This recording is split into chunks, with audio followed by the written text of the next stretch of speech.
So earlier this year, in August of 2019, Alec Halauka, developer of Night in the Woods, was accused by Zoe Quinn, as well as other devs, of sexual abuse and harassment. This led to a wave of frankly unwarranted outcry as people flocked to their Steam page and said that they wanted to refund their copies of Night in the Woods, saying that they did not want to support a problematic dev. And from that situation, I had a question in mind.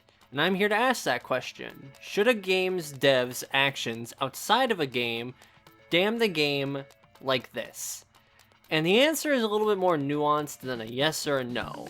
And honestly, while making this video, a whole new wave of controversy happened that put this topic into even more question and made it harder to answer.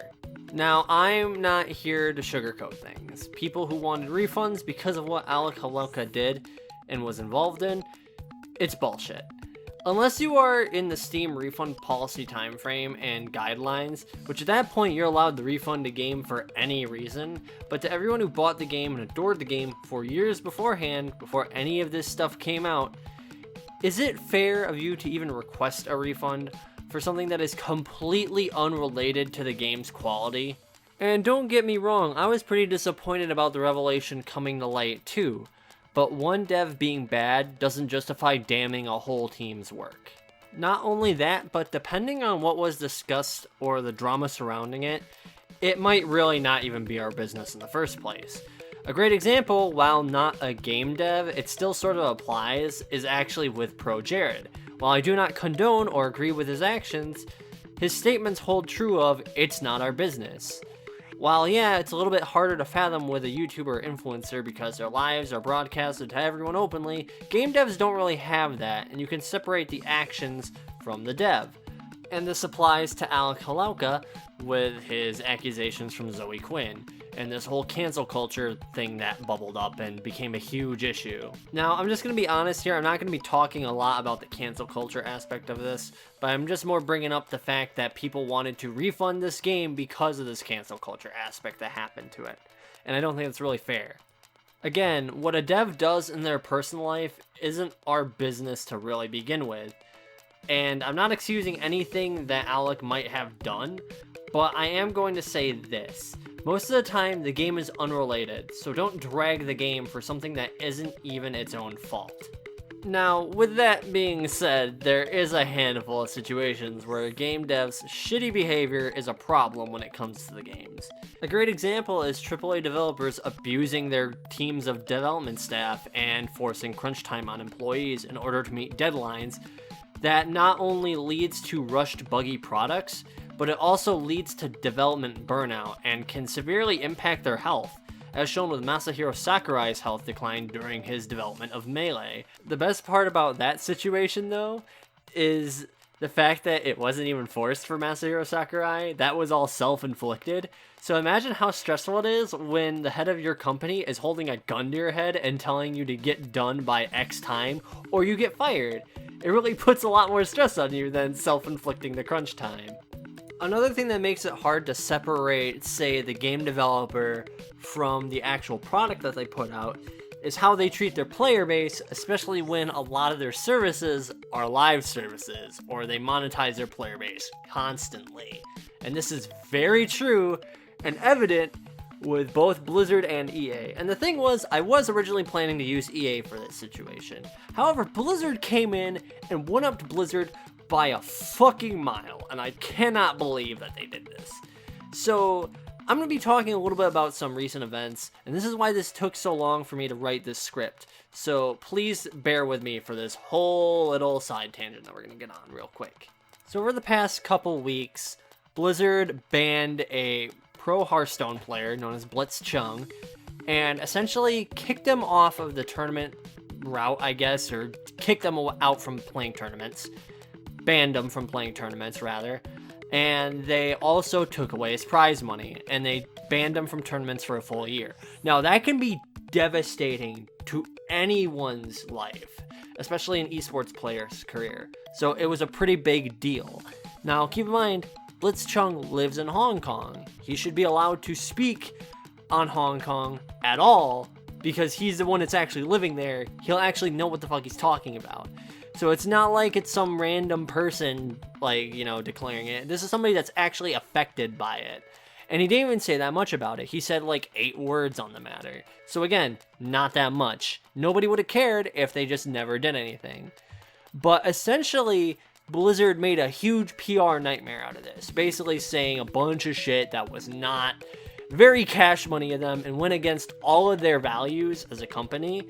And because of that, they got nailed super fucking hard for it. I should also note that they fired the 2 casters who didn't even really plan for Blitzchung to say these, this pro-Hong Kong speech. So the fact that they nailed those 2 casters and basically fucked their entire lives up too is very telling of the situation and really says a lot about Blizzard. Blizzard basically came out of the woodwork and said, hey, we're in this for the money for China, basically. And that was their biggest thing. And now they're trying to clean up the mess, and it just isn't working, is what the basics of all this is. I could go into a whole other video talking about this whole PR nightmare and why it's such a big deal. But I don't need to talk about all that. What I need to talk about is why you can't really separate Blizzard from the games, because Blizzard still has an active part in a lot of their games. Like, granted, Warcraft 3, they're older games, like, you can still enjoy those. But games like World of Warcraft, you have to actively support Blizzard in order for them to make those games and to be able to play those games. So it's for that reason that you can't really separate those 2 entities from each other. You can't have Death of the Author in this, because it's a lot more nuanced. It's not just a product sitting alone, it's now this other thing that's being supported by Blizzard and being actively changed and affected by Blizzard. So their active stances and their political stances, and even like any stance that they take, is now affecting the game. That's how it's seen, and that's how it works at the current moment. There's no longer Death of the Author. You have to account for how these companies are retroactively affecting their game. And I think this is why so many people are burned by Blizzard acting like this, because their new game, Overwatch, or not new, but it is the most recent game that they've made. Overwatch has been, a huge political statement from Blizzard, whether you like to admit it or not. The fact that they're including all these LGBT characters, these characters from all these different ethnic backgrounds, they constantly are making political statements with Overwatch. And the fact that they basically went backwards on all of that and basically said, yeah, this is just a marketing ploy, it says a lot, and it affects how you see that game.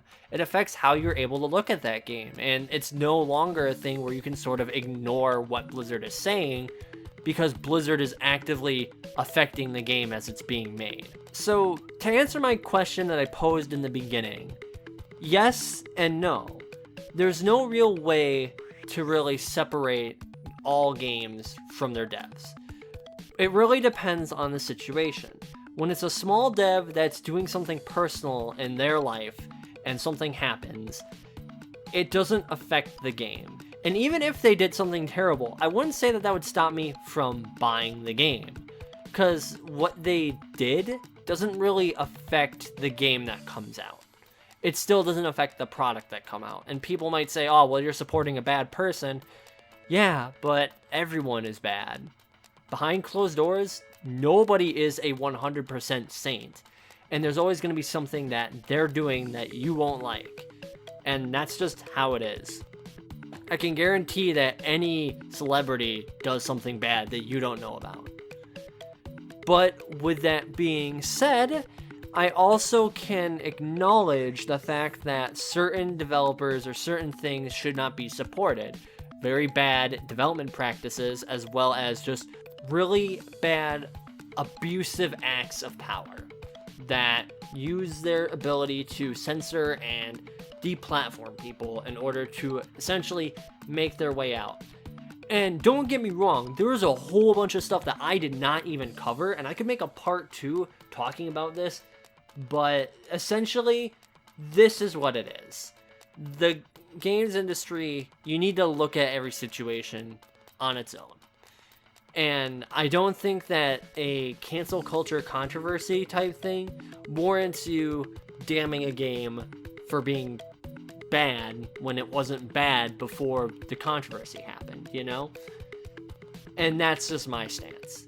If you liked this video and you actually have something that you want to say, be sure to like, comment, and subscribe, and make sure you tell me down below what you think. I actually would really like to hear what you think about this. Do you think that games and developers should be separate and looked at as separate things?